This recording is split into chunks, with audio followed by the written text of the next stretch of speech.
Jaxson Dart took a free rusher, passed his concussion check, and came back to throw a 15-yard touchdown.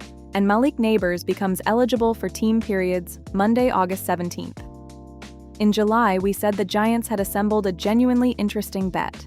2 bounce flags, a top 10 graded young roster, and John Harbaugh's record of never underperforming his talent, with the honest uncertainty concentrated in 2 files: Dart's deep ball and Nabers' surgically repaired knee. Last Sunday, we called it confirmed because both files advanced, and we left 3 watch items: Nabers' first live team drill rep, John Michael Schmitz's concussion evaluation, and the Miami joint practice as Dart's first extended look at someone else's defense. The preseason opener jumped the queue on that last one. Vikings 13, Giants 10 at MetLife Stadium on Saturday, and the score is the least useful fact of the night. The Giants led 10-3 at halftime and lost it in a second half staffed by roster hopefuls. Dart's file is the one that matters. He started, played 2 series, and went 3 of 4 for 26 yards with a 15-yard touchdown to rookie receiver Malachi Fields. But the sequence inside that line is the story. Dart took a big hit on a sack from a free rusher, went to the tent for a concussion evaluation, was cleared, and returned to throw the touchdown, per Dan Salamone at the team's website. Harbaugh's reaction pointed at the protection, not the quarterback. My feeling in that moment was, we need to block better. And on the free rusher, that's one that should be picked up.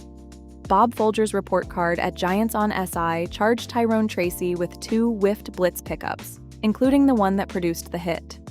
Dart himself split the difference between diplomacy and irritation about the tent trip. I really respect the rules and the thought behind the NFL has of keeping players healthy and reviewing things, but at the same time, I'm still puzzled by it. The touchdown was the better answer, a scramble-drill throw that Fields went up and got, the rookie finishing 3 catches on 3 targets for 34 yards. Harbaugh on Fields. One of the reasons we drafted him. The rest of the quarterback night sorted the depth chart in permanent marker. Jameis Winston was 8 of 9 for 89 yards and drove the halftime lead with quick, accurate decisions, per Folger. Brandon Allen threw 2 interceptions, 1 into double coverage on his first snap, 1 straight to a linebacker, and Dan Benton at Giants Wire now calls him unlikely to make the 53.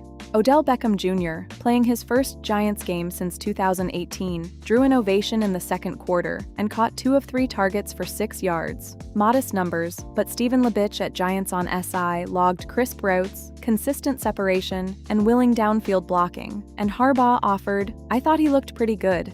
He looked pretty good. The roster conversation is alive, not settled. Elsewhere, rookie right guard Francis Mauigoa allowed no pressures in his 2 series with the starters, per Labich.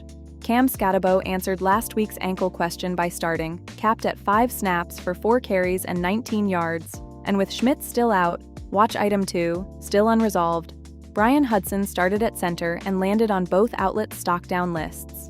The defensive file was mixed. Darius Alexander got the only sack, set up by 6th-round linebacker Jack Kelly's bull rush, and Kelly led the team with 5 tackles, but Micah McFadden missed 2 tackles on the opening drive, Deonte Banks committed 2 penalties, and back-to-back 3rd and goal pass interference calls on Art Green and Corey Black handed Minnesota its winning touchdown. Josh Tupou got pushed around inside, a reminder that Roy Robertson Harris is out with what Labich reports as a torn ACL, a different and more specific description than the Achilles designation we carried last week. Either way, he's unavailable, and the line depth is thin. Now Nabers, watch item 1.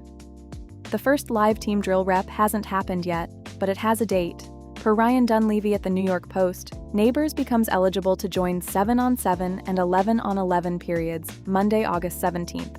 Harbaugh, midweek. We're looking towards soon ramping him up into some group periods and perhaps some team periods. Maybe next week. Adding, he's doing great. He's working hard, spirits are high. Wednesday's reduced workload was scheduled rehab, not a setback, per Dunleavy, and the target remains the September 13th opener against Dallas. On the remaining threads, no new reporting we can attribute has moved the Brian Burns ankle story, and the Miami joint practice on August 20th is now the next big test on the calendar.